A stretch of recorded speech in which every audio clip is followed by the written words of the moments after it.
Израел предприе масирана военна офанзива в ивицата Газа в отговор на зачестилия палестински ракетен обстрел. При въздушен удар беше ликвидиран ръководителят на въоръженото крило на Хамас Ахмед Ал-Джабари.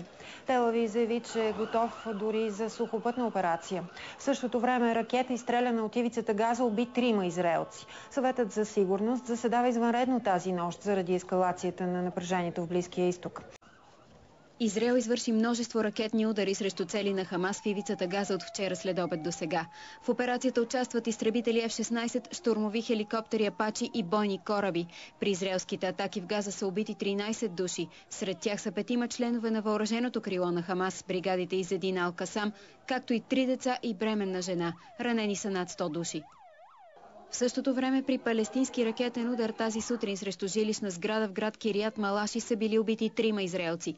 През изминалата нощ са изстреляни около 100 ракети от ивицата Газа срещу израелска земя. Противоракетната система «Железен купол» е унищожила в полет около 30 Ближний Восток по-прежнему в центре внимания мирового сообщества. Напряженность в регионе нарастает с каждым часом. Только за минувшую ночь израильские ВВС нанесли более 70 ударов по сектору Газа. Жертвами атаки стали почти 20 палестинцев, в том числе дети.